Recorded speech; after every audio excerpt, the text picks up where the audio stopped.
1965 నుండి ఈ రోజు వరకు మనుషుల్ని వారి ఆలోచనలు టెక్నాలజీని బట్టి 4 జనరేషన్లో డివైడ్ చేశారు. అవి gen X, gen Y, gen Z and gen alpha. వీటి గురించి మనం డీటెయిల్ గా తెలుసుకుందాం. మొదటగా జెన్ ఎక్స్. వీరు 1965 నుండి 1980 మధ్య జన్మించిన వారు. వీరు ఇంటర్నెట్ లేని ప్రపంచాన్ని, టెక్నాలజీ ఎదుగుదలను రెండింటినీ చూశారు. ల్యాండ్ లైన్ ఫోన్లు, రేడియోలు, క్యాసెట్ ప్లేయర్ కాలం వీళ్ళది. ఈ తరం యొక్క అతిపెద్ద ప్రత్యేకత ఏంటంటే వీరు చాలా ప్రాక్టికల్ గా ఉంటారు. ఎంతటి కష్టాన్నైనా ఓర్చుకుంటారు మరియు లైఫ్ లో ఒకే కంపెనీలో స్థిరపడడానికి ఇష్టపడతారు. తర్వాత వచ్చింది మిలీనియల్స్ లేదా జెన్ వై. వీరు 1981 నుండి 1996 మధ్యలో జన్మించారు. వీరిని మనం 90s కిడ్స్ అని కూడా పిలుస్తాం. ఇంటర్నెట్ విప్లవాన్ని, వాట్సాప్, ఫేస్బుక్ ల పరిచయాన్ని కల్లారా చూసిన తరం ఇది. పాత సంప్రదాయాలను గౌరవిస్తూనే కొత్త టెక్నాలజీని త్వరగా అడాప్ట్ చేసుకున్నారు. వర్క్ లైఫ్ బ్యాలెన్స్ ఎక్కువ ఇంపార్టెన్స్ ఇవ్వడం వీరి స్పెషాలిటీ. ఆ తర్వాత ఎంట్రీ ఇచ్చింది జెన్ జీ. వీరు 1997 నుండి 2012 వరకు జన్మించారు. వీరు పుట్టడమే స్మార్ట్ ఫోన్లు, హై స్పీడ్ ఇంటర్నెట్ చేతిలో ఉన్న ప్రపంచంలో పుట్టారు. Instagram reels, memes, online gaming వీరి ప్రపంచం. ఈ తరం ప్రత్యేకత ఏంటంటే వీరు చాలా స్పీడ్ గా ఉంటారు. సమాజంలో మార్పును కోరుకుంటారు. 9 to 5 జాబ్స్ కంటే స్టార్టప్స్ మరియు ఫ్రీలాన్సింగ్ వైపు ఎక్కువ మొగ్గు చూపుతారు. ఇక చివరగా సరికొత్త తరం జెన్ ఆల్ఫా. వీరు 2013 నుండి 2024 వరకు జన్మించారు. వీరు పూర్తిగా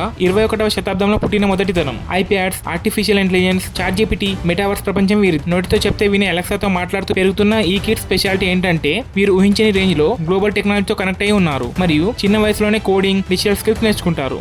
సో ఫ్రెండ్స్, మీరు ఈ 4 జనరేషన్స్లో ఏ జనరేషన్కి చెందినవారో కామెంట్లో టైప్ చేయండి. నా కంటెంట్ నచ్చితే ఈ ఛానల్ని సబ్స్క్రైబ్ చేసుకోండి. Thank you for watching the video to the end.